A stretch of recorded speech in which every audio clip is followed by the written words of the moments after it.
Cordobés e hincha de Belgrano. Jugó 30 años en el básquet y fue federado. Se define a sí mismo como apasionado por el deporte y la discapacidad. Presidente y fundador de una de las fundaciones más lindas de nuestro país. Hoy, en Pocas Pulgas, Germán Laborda.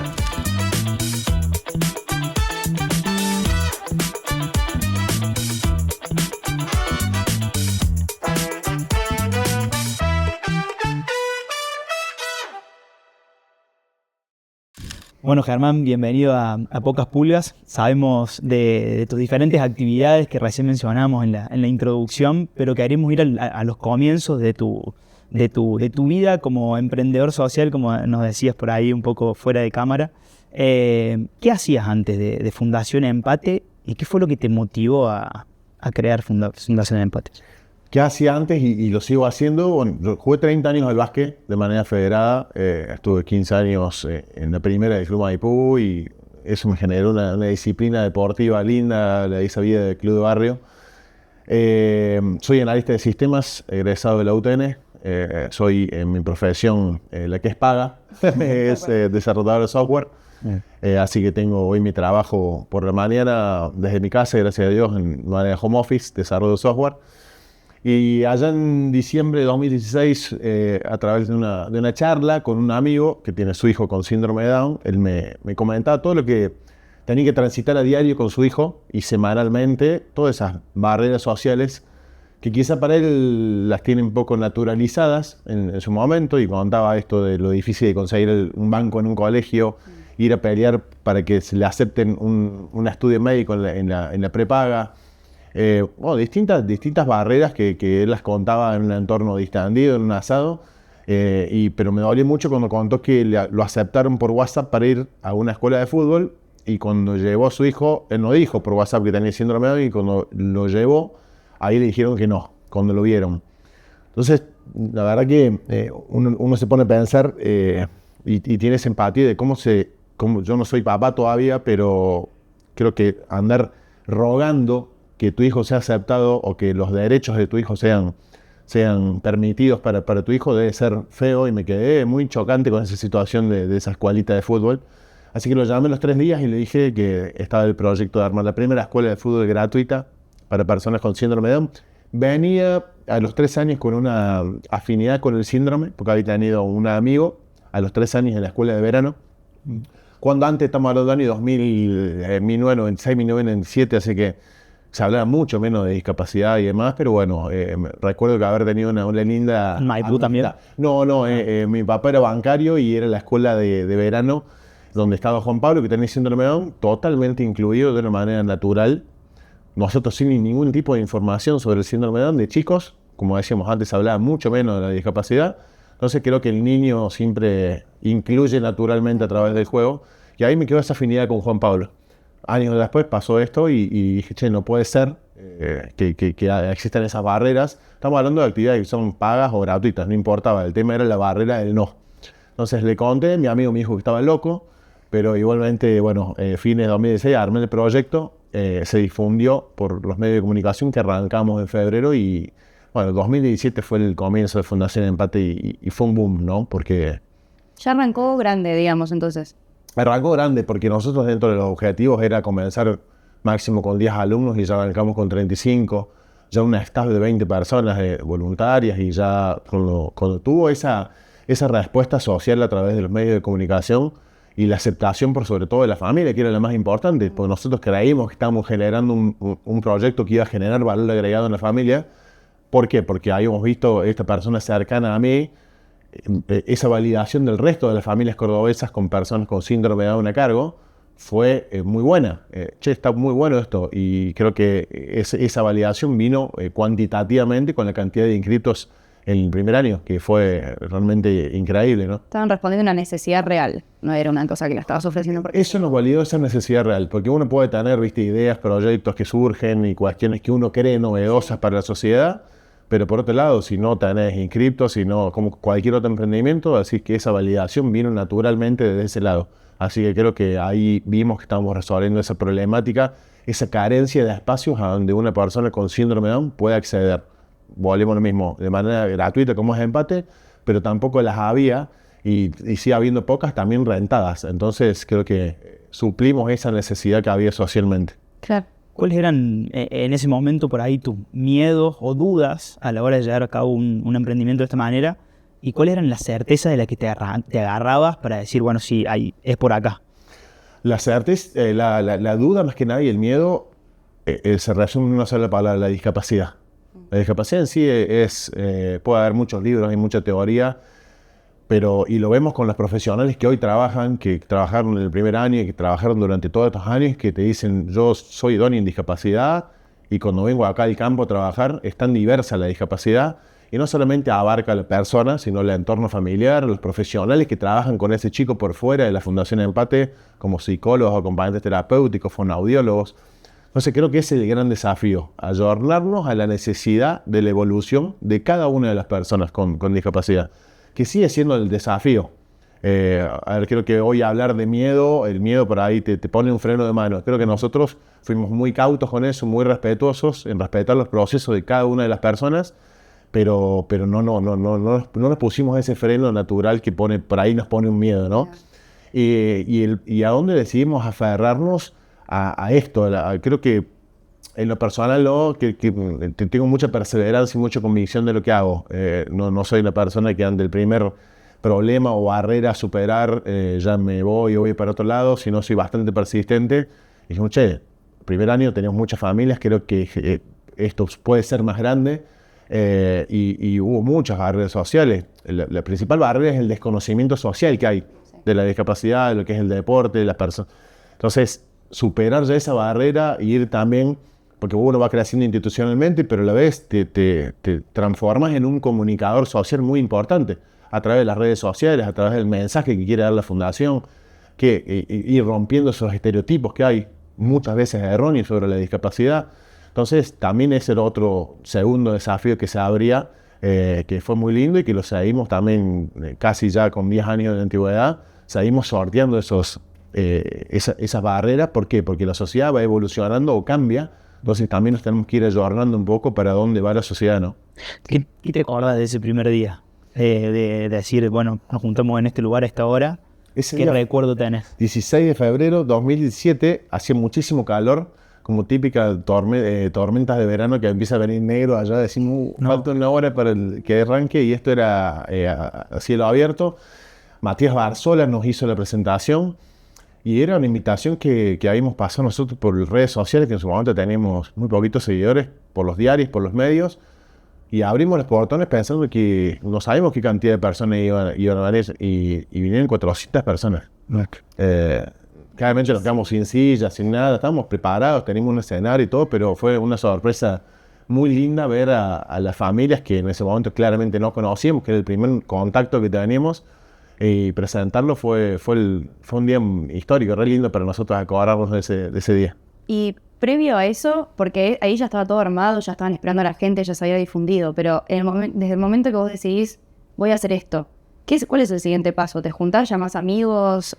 ¿Cómo arranca eso?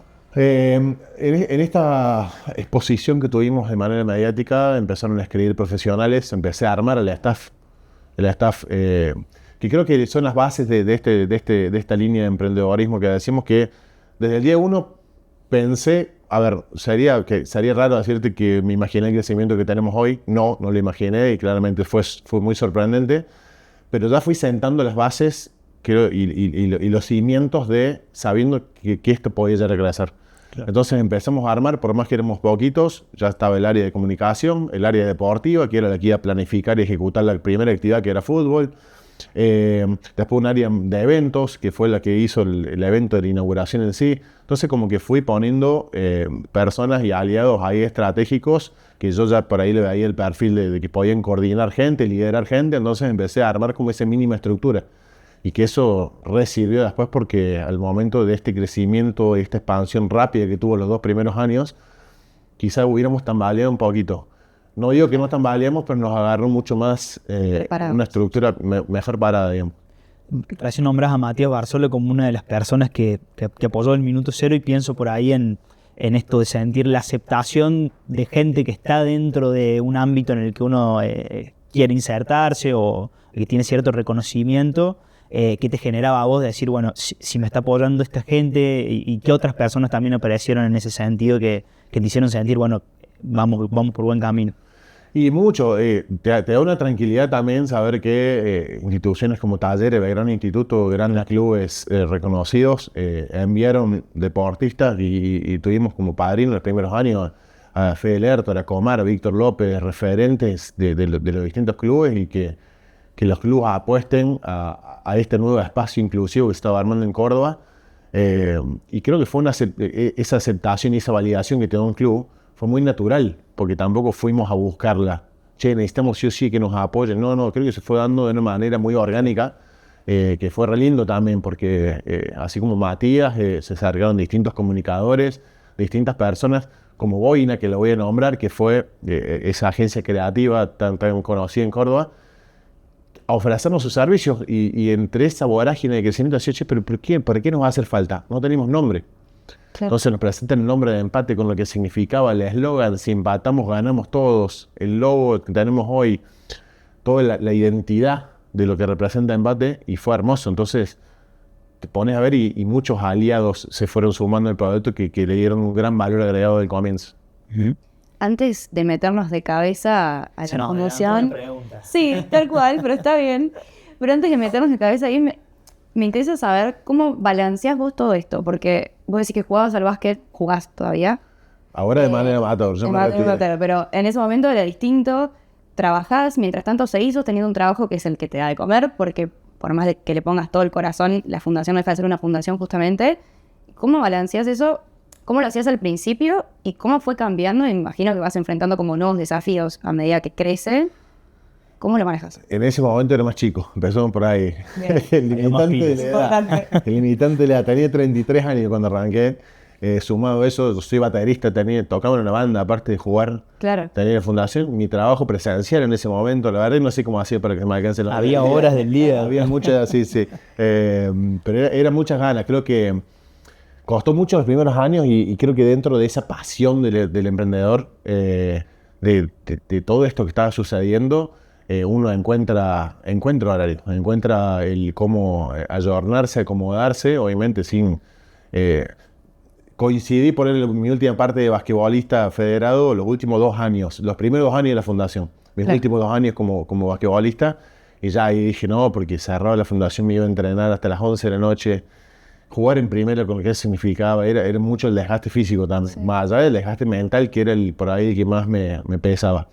Y creo que año a año he ido dando prioridades también a esto, poder equiparar la vida personal con la vida de un emprendedor social no es fácil, porque llegas a tu casa y en su momento cuando tenía la pareja de ese momento, era hablar siempre de los problemas y todo es lindo lo que se genera, pero hay muchos problemas por sortear, entonces uno empieza a mezclar todo, lo de uno y se termina haciendo medio un menjunque.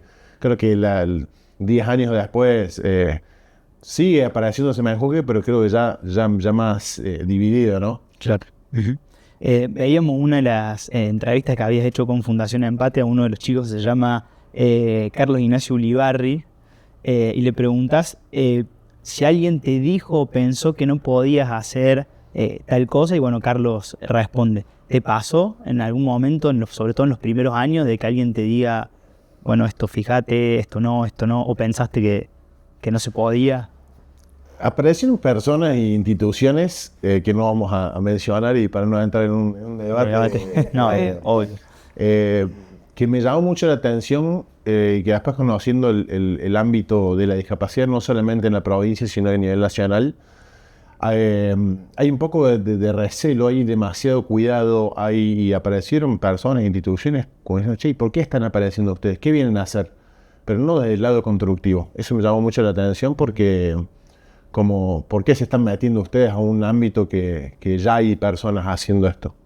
Y fue una necesidad. Sí, eso nos pareció como raro, porque fue un cuestionamiento, no lo notamos constructivo ese cuestionamiento, claro, sino como siendo los bichos raros que estábamos comenzando un proyecto donde ya había instituciones, y claramente las hay, y va a seguir habiendo instituciones, pero notamos como una competencia, una rivalidad, que nada, dijimos con el equipo, che, hagamos medio oído sordo, nosotros tenemos la convicción y sabemos que este proyecto es lindo y puede crecer, y bueno, y creo que, y años después lo que nos pasó es que esas instituciones y esas personas vinieron solas a felicitarnos y por ahí a darnos esa validación y ese abrazo que necesitábamos al comienzo, pero creo que necesitaban esos primeros 2 o 3 años a ver si...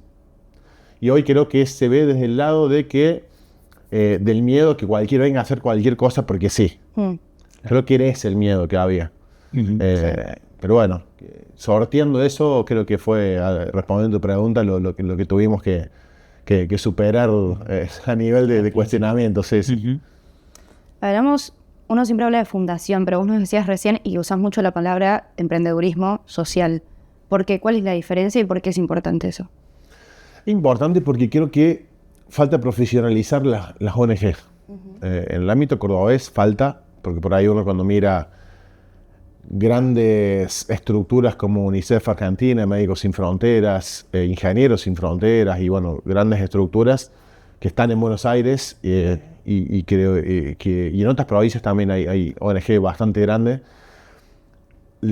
Si uno profesionaliza o tiene por lo menos esta mirada de no correr siempre detrás de la urgencia, porque uno en la Argentina que vivimos en los últimos 10 años, que no ha cambiado demasiado, siempre es ir detrás de esa urgencia. ¿Por qué? Porque uno asocia una fundación, una asociación civil a un merendero, un comedor que no llegan a comprar la comida para darle de comer a 50 pibes y que esto y que siempre no pueden pagar la luz, los clubes. Como que rápidamente el simbolismo se está corriendo detrás de la urgencia. Che, estamos apagando el incendio todo el tiempo. ¿Qué no te permite eso? Crecer. Claro. Porque si estás pensando y todos tus recursos y tu cabeza pensando en apagar ese incendio ya, ¿cómo haces para plantear nuevos proyectos dentro de la empresa, nuevas actividades, la expansión? Entonces creo que al tomarlo como un emprendimiento, no digo que sea fácil, porque también nos costó ser autosostenibles, ¿no? Y nos manejamos con donaciones, con la empresa, con convenios, que implica mucho tiempo eso, y lo logramos hacer, y cuando logramos dar como esa vueltita de rosca y pensar, che, ya no tenemos urgencias, tocamos madera que no las tengamos, pero ya eso nos permitió escalonar y empezar a pivotear, empezar a validar distintos proyectos, y creo que el emprendedor tiene un poco esa idiosincrasia, esa visión a dónde quiere ir. Entonces por eso me gusta decir que no deja de ser un emprendimiento social. Y dentro de eso hay mucho que aprender. Yo hice un posgrado en la Universidad Católica de Realizaciones Sociales, donde cada clase estaban referentes de estas instituciones, UNICEF, Médicos Sin Fronteras. Entonces uno va copiando modelos que ya han trascendido Argentina, como está UNICEF a nivel mundial, y bueno, y uno va copiando procesos o hace una mirada interna o una autocrítica, cómo mejorar procesos de recaudación de fondos, de los eventos, del área de voluntariado, el área de beneficiarios, y bueno, dentro de eso se va copiando a proyectos y emprendimientos exitosos, digamos. Ustedes logran armar el modelo empate, como para ponerlo en pocas palabras, y seguramente puedes hablar un montón de horas de eso, pero a grandes rasgos, ¿qué es el modelo empate? ¿Qué lograron armar dentro de esa estructura? El modelo de empate creo que lo empezamos a tomar como un modelo exitoso, porque empezamos a ver directamente, tomamos casuísticas de distintos chicos, con distintos desarrollos, con distintos tiempos de aprendizaje, y vimos cómo nuestra forma de planificar las actividades estaban impactando directamente en chicos que tenemos chicos con dualidad, con síndrome de Down y autismo. Entonces el desarrollo para ese niño es, dentro de la planificación nuestra, sabemos cómo abordarlo. A un chico que después terminó siendo el arquero de la selección argentina de futsal, entonces el deporte de alto rendimiento para síndrome de Down. Entonces creo que la forma de planificar las actividades de empate, que hoy ya son deportivas, culturales, laborales, hace que sea un trabajo interdisciplinario donde estén involucradas personas en la actividad específica, profes de fútbol, profes de tenis que planifiquen la actividad en sí, pero apoyado en un trabajo muy interdisciplinario de personas idóneas en discapacidad. Psicomotricistas, psicopedagogos, psicólogos, acompañantes terapéuticos, kinesiólogos, que entonces dentro de una actividad no solamente estás desarrollando la actividad en sí, sino que estás manejando el tema postural, el tema coordinación, el tema... coordinación, un montón de cuestiones que hacen a las herramientas de la persona. ¿Para qué? Porque si ese chico después juega bien al fútbol, bienvenido sea, pero está adquiriendo herramientas para en los entornos que le toque desarrollarse socialmente pueda incluirse mejor socialmente, pueda comunicarse. Entonces creo que eso hace el modelo de empate. Hablabas recién de que logran como un desarrollo integral, se puede decir, de la persona, más allá de, no es viene y juega un rato al fútbol y ya está. Hay un desarrollo mucho más grande. ¿Cuáles son esos primeros cambios que vos podés ver? No quiero decir en casos de éxito, porque lo deben ser todos, pero ¿cuáles son esos primeros cambios, esos primeros impactos que tiene el integrarse en la fundación para ellos? El que más rápido vemos, como decimos, independiente del desarrollo de cada persona y respetando ese proceso, es el social. Personas que llegan quizá con poca interacción con sus pares, muy introvertidos, muy tímidos. Entonces, ya al comunicarse con profes, con pares, al salir del ámbito de su casa, ese ámbito que por ahí muchas familias pecan por ahí de ese sobrecuidado, sí. Entonces, y ese sobrecuidado por ahí es medio contradictorio para la persona porque no sale mucho de su casa, no interactúa, entonces ya sabe que tiene que ir en tal horario, a tal taller que hace en la fundación, que va a tener que ir a hablar con su compañero, presentarse, decir buenas tardes, y personas que no hablaban, vemos que a los pocos meses ya comienzan a dialogar, entonces eso ya es un avance social muy importante para la persona porque empoderás a la persona. Sí.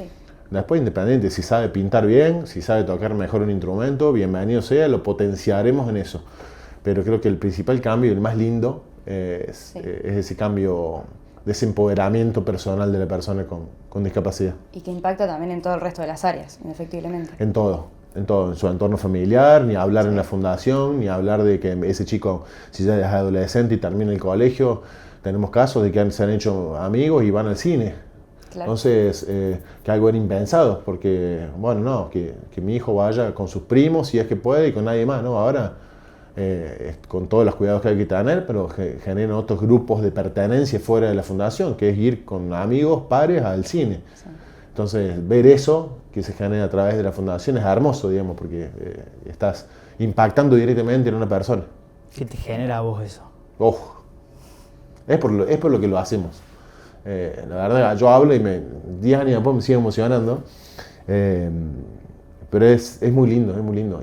Estás impactando directamente en una persona. Entonces, podemos planificar, errar, lo que fuese, pero viene la familia y te dice, che, la primera vez que me llaman del colegio para no retarme por el comportamiento de mi hijo, sino para felicitarme porque se está comunicando mejor. Sí, algo entonces, que por ahí para ese padre era impensado. Claro, porque ese papá, por ahí, personas por ahí quizá, el ser muy introvertidas hace que esa persona quizás sea un poco violenta o un poco reacia si viene una persona a hablar con ella, entonces eso hace que sea más reactiva y que por ahí sea violenta o lo que fuese.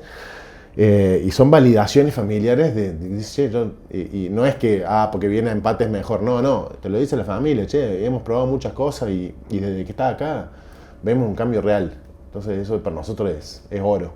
Todas esas horas dedicadas de tareas, eso lo paga. No hay nada más lindo que eso.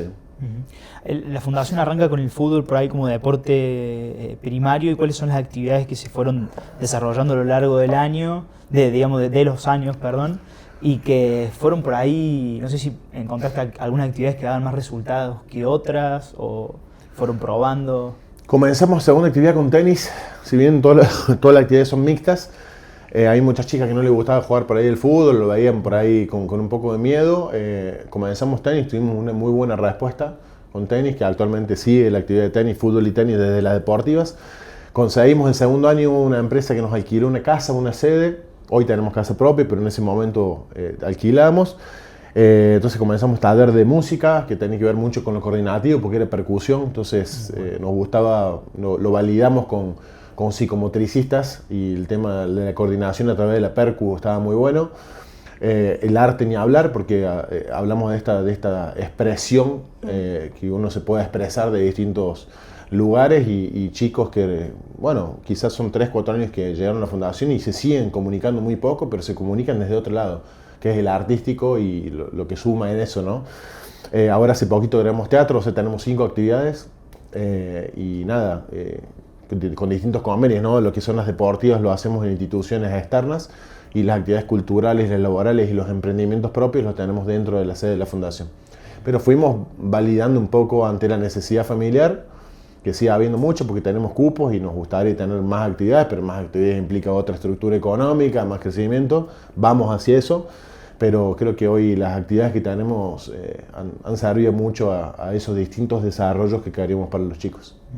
Es uno de los desafíos de Empate, ese crecimiento por ahí a nivel fundación y que lleve o conlleve al crecimiento de la cantidad de gente.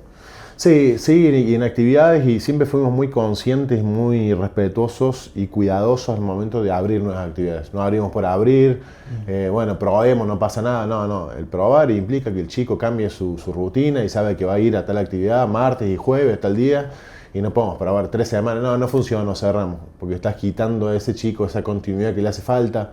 Entonces como que somos muy cautos también a la hora de abrir una nueva actividad, entonces también nos hace ir con cuidado, ¿no? Y creo que por ejemplo, la única actividad franquiciada que está en Buenos Aires, Tucumán, Mendoza y en Lima, Perú, es fútbol por ahora.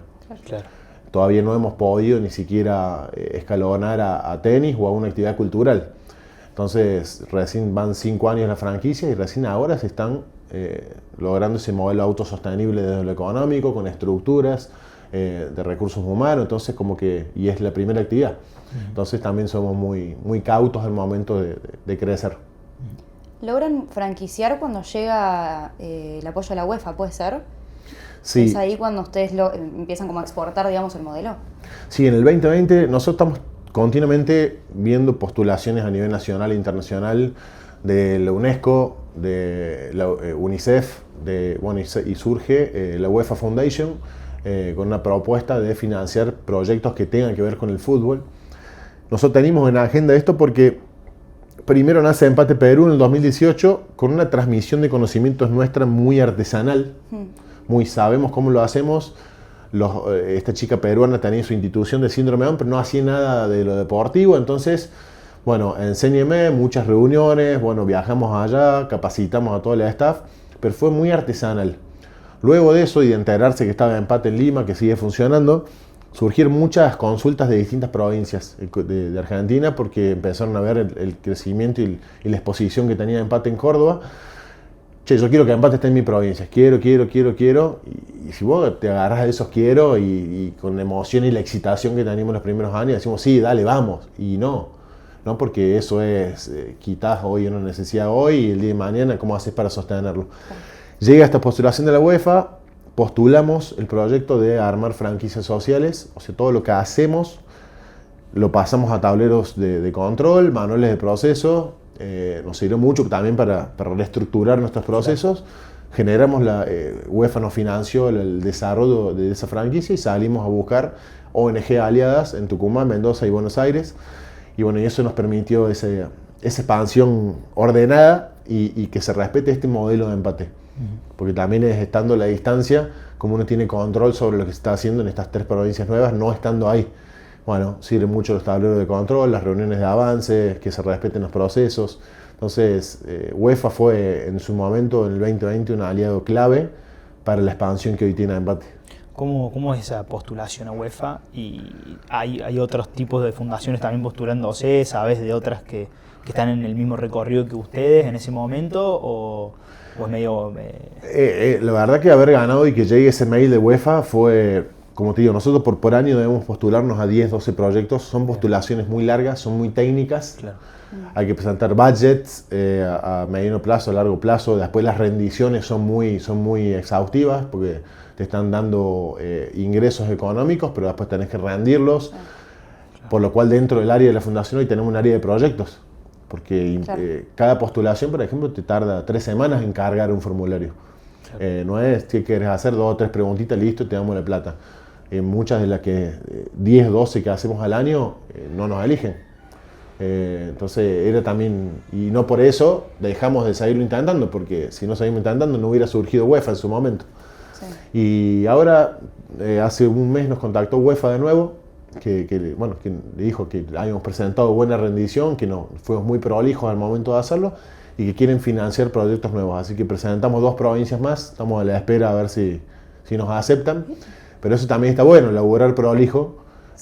Para que, bueno, que vuelvan a elegirte y sepan que tienen territorialmente un referente en los cuales ellos, teniendo la posibilidad de llegar a Argentina de nuevo, saber que pueden contar con nosotros. Hoy están en Córdoba y las otras sedes, Tucumán, Mendoza y Buenos Aires, y Lima, Perú. ¿Se arrancó por esas tres porque eran las que mostraron mayor interés o tuvo más que ver con la posibilidad real de decir, bueno, tengo estos aliados acá y acá lo puedo hacer de verdad y no buscar en otras provincias en ese momento? La elección fue Mendoza porque es una urbe, como socialmente hablando, muy parecida a lo que es Córdoba. Tucumán quizás cubrimos una necesidad también de lo que pasa en el norte, de una cuestión económica. Hay mucha pobreza y muchas familias de clase media, baja, hasta en situación de villa, a cargo de una persona con síndrome de Down, sin mucho acceso a nada. Entonces también era, bueno, a ver, vamos también a una provincia del norte para ver, de cubrir esta necesidad económica. Y Buenos Aires también pensaba un poco en el posicionamiento, ¿no? De esto que estamos hablando. Queremos ir y imitar procesos de ONGs grandes que están en Buenos Aires, tenemos que estar en Buenos Aires, que también es un desafío porque Buenos Aires es lindo estar todo, pero hay mucho de todo también. Hay muchas personas, pero hay muchas instituciones para conseguir el voluntariado, conseguir un donante. Hay más competencia, digamos, por decirlo de alguna manera. Sí. Así como que las tres fueron elegidas por distintas cuestiones y son distintos, entre comillas, experimentos sociales, a ver cómo se maneja una, otra, y creo que tienen distintos manejos y nos sirve eso. ¿Y aquí en Córdoba existe algún tipo de alianza con los clubes o clubes de barrio o sabes de actividades? Nosotros por ahí, Pocas Pulgas está asociado un poco más al mundo del deporte también, y mi conocimiento en el mundo del rugby, algunos clubes que tienen, por ejemplo, las escuelas de hockey, Mixed Ability, o clubes de rugby también como La Tablada, como Universitario, Córdoba Rugby, Urucura en Río Cuarto. ¿Qué le dirías por ahí a los clubes que por ahí no han arrancado a hacer este tipo de actividades? Y si te has acercado por ahí a conocer ese mundo también. Sí, Mixed Ability lo conozco. Cuando abrieron las chicas de la escuela del Athletic de hockey, vinieron a preguntarnos a nosotros, a validar la idea con nosotros. Eso fue muy loco porque también está la gana, está el miedo. Ustedes ya arrancaron y creo que al día de hoy seguimos como ayudando mucho. Y no lo tomo como un peso y nos escriben instituciones que quizás están por dar el pasito de hacer la personalidad jurídica o largarse a hacer un proyecto social de cero, ¿no? Y nos re gusta transmitir ese conocimiento para que se animen, para decir, che, bueno, quizás nuestra experiencia, lo que le contamos, le acorta un poco el camino o lo hace chocar menos contra los padres que nos chocamos nosotros hace 10 años para que arranquen un poco más potencial. Eso nos re gusta hacerlo. Y esto que decís de tener llegada a distintos clubes de distintas disciplinas, que creo que el mensaje siempre es el animarse. Hoy está muy de auge la diversidad, los nuevos espacios. Sabemos que para los clubes implica abrir actividades nuevas, una estructura económica nueva y con lo que eso conlleva y demás, pero creo que hoy la diversidad es un tema de agenda a nivel político, a nivel institucional, a nivel deportivo. Entonces me parece que está bueno ese mensaje de hacer estas alianzas. Hoy tenemos alianza con Belgrano, Talleres, Instituto, una alianza que firmamos este año, que implican distintas 5 actividades específicas y creo que los clubes también están teniendo esa apertura. ¿Qué veíamos con los clubes antes? Que eran, bueno, yo soy Talleres, vení y usá lo que yo te estoy ofreciendo. Hoy creo que está esa apertura, che, vengo a traerte una propuesta. Claro. Que te va a generar el valor agregado institucional, político, no deja de ser un desarrollo político también para el club, un impacto realmente social de lo que vos estás buscando, porque no dejan de ser asociaciones civiles dentro de sus estructuras legales. Entonces creo que el club hoy está entendiendo y está más abierto a trabajar socialmente, que es un poco también dentro del gobierno municipal y provincial lo que se está buscando, es apoyarse en esas instituciones que son las que hacen el trabajo de lunes a viernes, que están en el campo. Y hay que apoyar y hay que... ¿por qué yo voy a gastar recursos en hacer algo que me puede enseñar a otro a hacerlo? Porque ya lo hacen.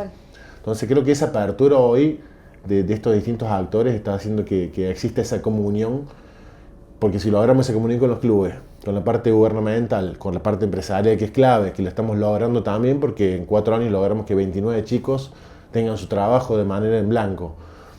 Entonces, y a poquito te pones a ver y estás haciendo un entramado social para crear una sociedad más inclusiva, más equitativa, que es lo que quiere Empate. Entonces, para nosotros son claves trabajar con esos aliados y hoy lo estamos logrando y es re lindo porque estás haciendo un impacto ya social, digamos, y estás cambiando la mirada de un empresario, de un dirigente deportivo, de un político, entonces es lindo. Y que es completamente expansivo, porque así como vos lo lográs con ellos lo van a lograr para el otro lado. Sí, a ver, y no deja de haber intereses, que no está mal, que el empresario tiene su interés económico, el dirigente deportivo su interés para que su institución crezca, el interés político siempre va a estar, y no está mal. O sea, también es aceptar eso, porque hemos logrado que empresas contraten chicos y que luego la competencia de esa empresa lo venga a hacer porque la competencia lo hizo. Sí, pero el resultado sigue siendo y positivo. Y no está mal, totalmente. Entonces, muchas empresas dicen, che, pero lo publicamos en las redes, sí, lo publiquemos en LinkedIn también, porque eso contagia. Totalmente. Y si el contagio viene, yo lo hago porque mi competencia lo hizo, no importa. Porque el objetivo, estás contratando a una persona con discapacidad también. Entonces, y el que lo hace de una manera orgánica y que realmente quiere y le gusta, perfecto. Entonces creo que hoy no hay que cuestionarlos por qué, si el objetivo se logra, digamos. Claro. ¿Qué implica y qué genera en la comunidad de Fundación Empate estos chicos que logran llegar por ahí a un trabajo en blanco y que logran insertarse en el mundo laboral con lo que conlleva, ¿no? Esa tarea? Bueno, eso también es fuerte contarlo porque en el momento que vamos a la fundación o vamos a la empresa a firmar esos contratos, hoy que esté parada una persona con síndrome de Down con su contrato y él con su firma, que muchos dicen, che, pero yo cómo firmo, como te salgas, porque y como que lo mira a los padres, ¿viste? Diciendo, che, tengo que firmar, no, sí, firma vos, porque es tu trabajo. Desde el momento de la firma es muy emocionante para todos, para la familia. Muchas familias por ahí no lo pueden creer porque dicen, yo pensé que esto, y que está también mucho el miedo, ¿qué va a pasar cuando no estemos? Que solo. Sí. Totalmente, esa autonomía económica, esa independencia económica que tienen que generar también. Entonces es un cambio radical para todos, ¿no? Para el empresariado y para el staff de esa empresa, realmente es un valor hermoso y agregado que genera una persona con síndrome de Down dentro del equipo, porque ya también nos han validado eso, que genera un entorno mucho más amigable, con lo que eso representa en muchos entornos laborales, ¿no? Sí. Para la familia ni hablar, y ni hablar para la persona. Que para tiene los su chicos, ingreso, que puede disponer de su plata, que puede ir y comprarse ropa que le guste. Genera un valor agregado en la vida de cada uno inmedible, porque no hay nada más dignificante que el trabajo. Y sabemos que es difícil para una persona con síndrome de Down conseguir un trabajo, pero bueno, volvemos lo mismo, en 4 años logramos que 29 chicos y ser el puente, capacitando a la empresa, creando el perfil laboral, quitándole miedos a esa empresa, haciendo un seguimiento post-contratación. Entonces... ¿Existe el momento de, no sé, como... en el que se siente el chico por ahí a charlar con los pares, digamos, de lo que le está pasando, de ir al trabajo dentro de la fundación? Sí, se hace... ¿Y cómo es, digamos? Es muy gracioso también. Se hace un diálogo muy gracioso, la verdad, porque se mezcla todo, ¿no? Se mezcla uno que tiene novia y que el otro día uno decía que quería dejar de jugar al fútbol porque quería trabajar. Y uno dice, che, pero yo trabajo y juego al fútbol también y tengo novia. Y como dicen, che, yo puedo, no se puede. Tal cual. Entonces se dan charlas realmente, nada, con una disruptura mental hermosa porque... y te hace aprender también por ahí de que una conversación no tiene una estructura ni tiene un estereotipo y la verdad ese pensamiento tan disruptivo que tienen ellos, aprendes porque dejas de tomarlo como tienen una discapacidad intelectual y que lo que está diciendo es una pavada. No es una pavada. Quizá dentro de su mensaje y su estructura del mensaje que él quiere dar, por ahí se divagan un poco. Pero si te pones a hacer una lectura del mensaje que quieren dar, son mucho más coherentes que las personas sin discapacidad en muchos casos. Pero sin ir más lejos, ¿cuántos quisieran poder balancear novia, trabajo, fútbol y no lo logran? Y no lo logran. Sí, no lo pensás de esa manera. Y algunos dan consejos a los otros de que sí se puede. Claro. Sí, totalmente. Hablando de esto por ahí, de lo que los aprendizajes y demás, ¿qué otra anécdota tenés? Porque nos contabas de Juan Pablo y por ahí esa anécdota como tan específica de cuando todo inició. ¿Qué otra tenés así de ya del desarrollo de la fundación de todos estos años que digas, esto me hizo darme cuenta de es acá, es por esto que sigo, es por estos momentos? Ezequiel esta persona que llegó sin mirarnos a los ojos, con 30 años, hoy ya Ezequiel tiene 39 porque entró el primero o segundo año de la fundación, que era un desafío increíble porque así, ¿qué hacemos con Ezequiel? Porque era como una tesis Ezequiel. Y hoy que sigue yendo, vive en Villa Allende, va en transporte público y va y hace los ejercicios coordinativos solos, orgulloso él de poder hacerlo. Ezequiel, por ejemplo, nunca va a poder llegar a un seleccionado o a competir en alto rendimiento. Pero para él ese desarrollo de esos 9 años, hablar, muy poquitas palabras, empezó a hablar. Entonces, voy a decir, todo vale la pena, ¿entendés? Porque tenés el caso de Ezequiel con su desarrollo, que fue un montón, logró lo que es hoy. Pedro, que tiene autismo y que nos costó quizás 2 o 3 años que establezca contacto visual con su profe. Y cuando lo hizo, la madre entró en la cancha y vino llorando, te abrazó. Y dice, no, Pedro, y hasta quiso hablar. Te voy a decir, bueno, el desarrollo que Pedro tiene síndrome de autismo va a ser menor al de Ezequiel, pero no menor en lo que pudo lograr, menor porque tiene sus otros tiempos, otro aprendizaje.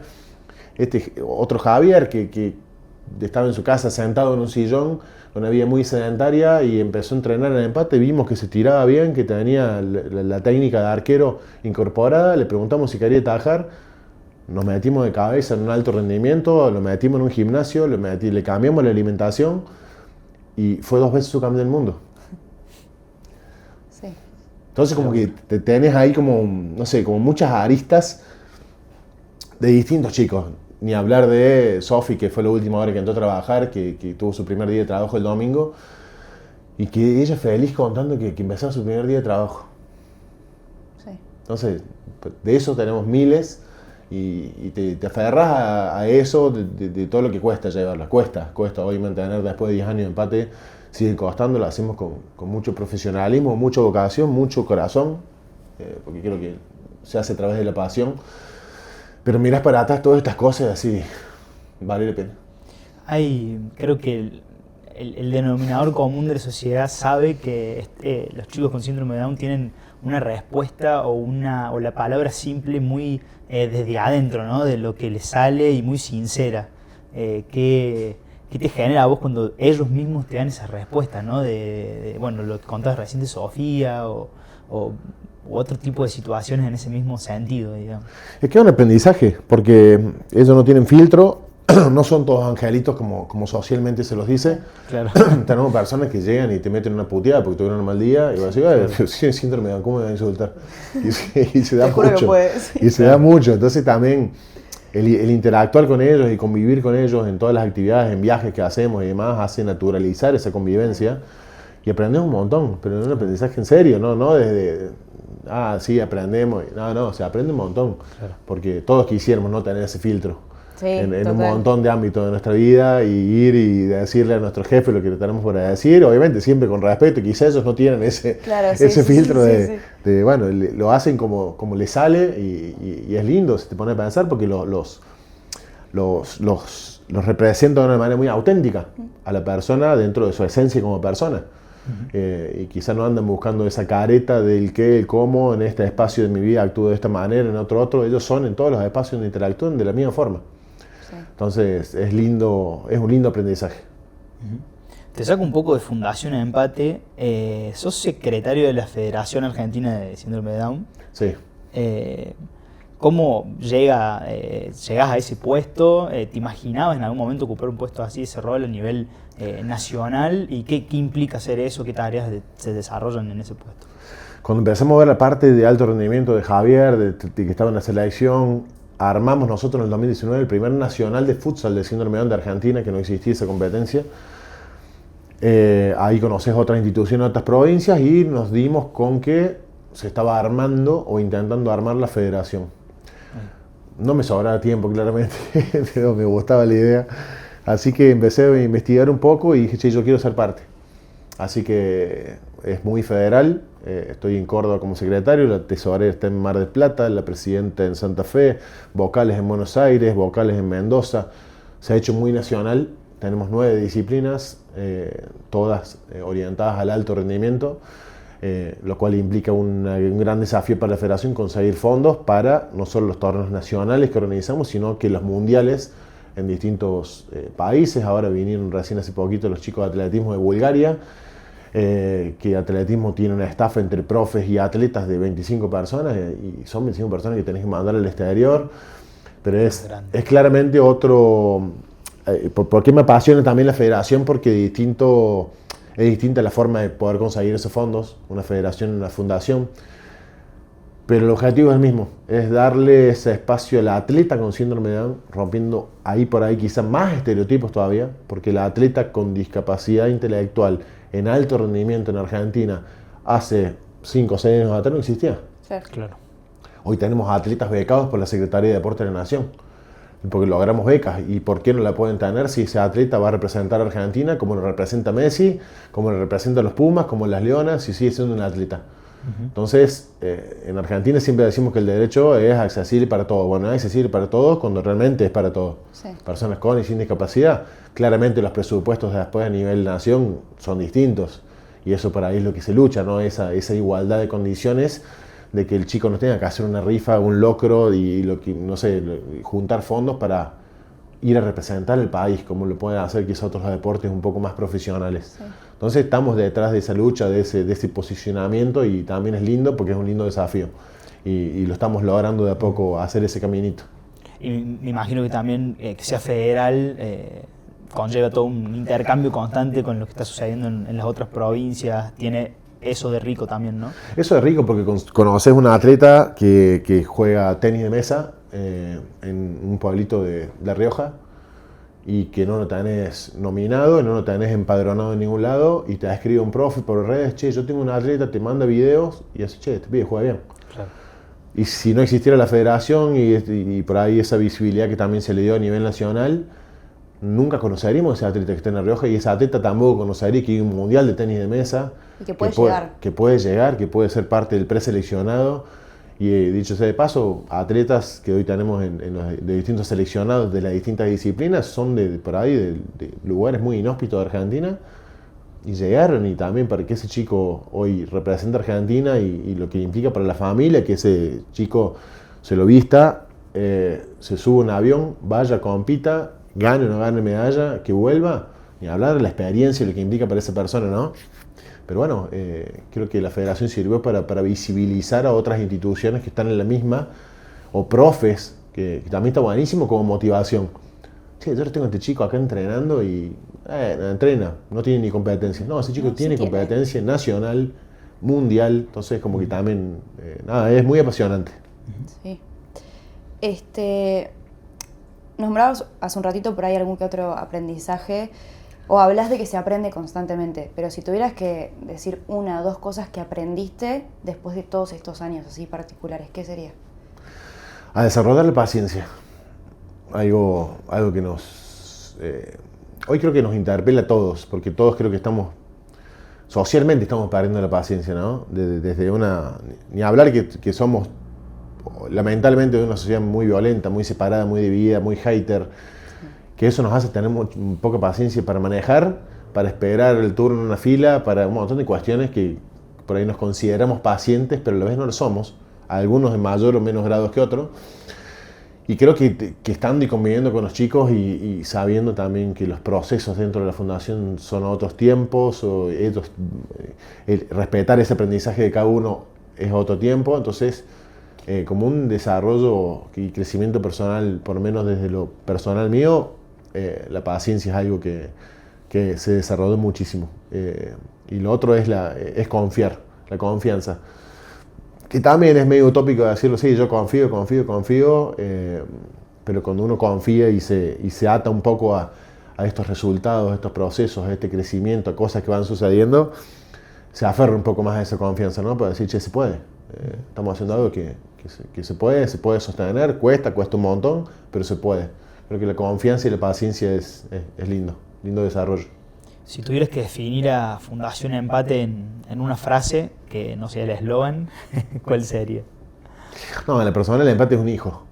Es el hijo de esa pequeña idea que se transformó en un proyecto y que hoy es es ese monstruo lindo que va creciendo, va derribando barreras, estereotipos, que sigue aprendiendo, que como todo hijo, que sigue desarrollándose, que sigue teniendo problemas. Creo que es un hermoso desafío tenerlo. Somos muchos, somos 142 en el staff de Córdoba solamente. Personas que te pones a ver y dedicadas con una vocación increíble, con 160 alumnos en Córdoba, en todas las franquicias 400 alumnos. Entonces es un hijo que creo que hay que darle de comer todos los días, que cuesta con lo que eso conlleva, pero hoy es ese lindo hijo que va creciendo. ¿Qué le dirías si pudieras pararte con el Germán de esos 33 años que se le ocurrió la idea y dijo, bueno, voy a arrancar? ¿Hoy qué le dirías?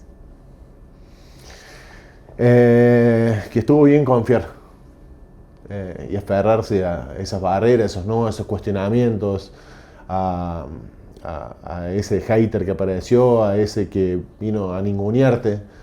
Creo que la convicción y la perseverancia es clave en todos los ámbitos de la vida.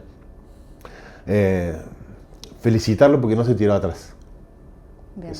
Eso le diría. Por último, dos más. ¿Cuál es el legado que quiere dejar Empate en la sociedad? Y bueno, y que le digas a la gente que está escuchando del otro lado cómo se puede colaborar con Fundación Empate, obviamente. El legado como marca Empate es que este modelo nos trascienda a nosotros, que si el día de mañana habrá una institución que no es Empate, que piense siempre en los chicos, que estamos trabajando con personas, que es lo más importante, que por ahí se pierde ese foco y ese eje, que no dejen de confiar y de creer que están trabajando con personas y con la responsabilidad que eso conlleva. Y ese es un legado que creo que es la mayor responsabilidad que tiene Empate, ¿no? Que nos trascienda, que si hay otras personas que harán mejor que nuestro trabajo, nos aferraremos a eso, potenciaremos, no perderemos el foco y el objetivo de lo que estamos trabajando, que por ahí se pierde y cuando tenemos estas diferencias, decimos, che, pero estamos trabajando por lo mismo, no perdamos ese foco, estamos trabajando por una persona con síndrome de Down. Y para colaborar tenemos nuestra página web, fundacionempate.org.ar, aquel que quiera ser donante, aquel que quiera ser voluntario, aquella familia que quiere inscribir a su hijo. Tenemos nuestras redes sociales también muy activas, tenemos mucho impacto orgánico lindo en las redes y creo que cualquier persona, siempre decimos que manejamos distintos públicos. La familia, el donante, el voluntario, la sociedad en sí, que está aprendiendo continuamente de discapacidad. Entonces, las puertas abiertas para todos para sumarse a crear esta sociedad más justa, equitativa e inclusiva que queremos. Tremendo. Bueno, muchas gracias. Gracias. Vamos con la sección. Dale. Vamos a dejar Empate un cachito de lado y nos vamos más a Germán acá. Por un ratito nomás. ¿Querés ir con la primera? Dale. Bueno, esto se llama la sección Pipeta. Son preguntas específicas que van repitiendo todos los invitados y que tienen que ver justamente con el nombre, digamos, tiene una relación. ¿Te consideras alguien con pocas pulgas? Sí, así como desarrollar la paciencia, sí, deportivamente hablando de los árbitros, me quedaría mucho. Me quedaría más retirado. Hoy tengo muy buena relación con muchos árbitros, pero sí. ¿Mejor que cuando jugabas? Hoy sí, mucho mejor. Y me dicen, gracias a Dios te retiraste. Eras infumable andando en la cancha. Sí, porque me cuesta asimilar un poco la injusticia. Y bueno, como todo deporte se da la injusticia. Y, sí. Ok. ¿Qué te pone los pelos de punta, aparte de la injusticia?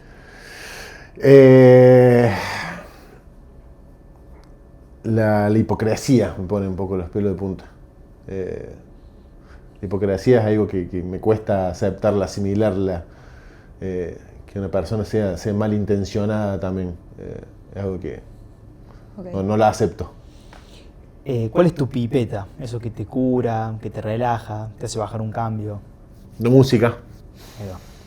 La música, mi familia, son las dos cosas que llego a mi casa y llego a la casa de mis viejos y puedo tener 500 problemas, pero verlos hoy y que estén ahí y la música son como esos cables de tierra lindos. Para el otro lado, ¿qué te hace ladrar? ¿Qué te enoja de verdad, de verdad? ¿Qué me enoja de verdad?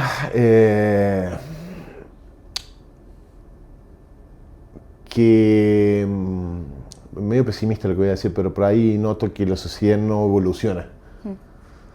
Y se aferra un poco con esto, porque voy a decir, che, pero estamos nosotros sí creciendo desde este lado con la sociedad, pero se contrarresta con un montón de cosas feas que están pasando y me da mucha bronca porque decir no hay un cambio real.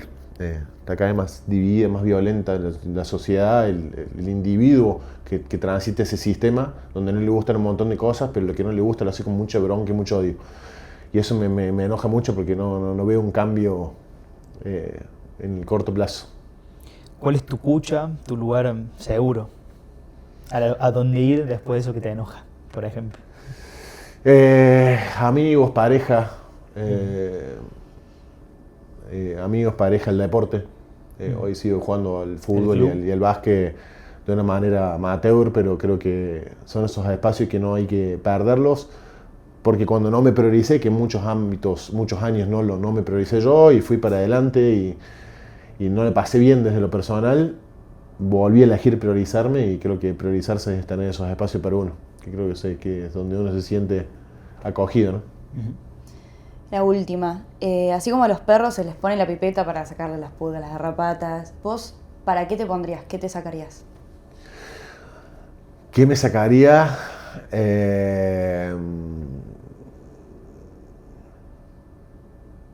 Y un poco esto, ¿no? Justamente las pocas pulgas. Muy bien.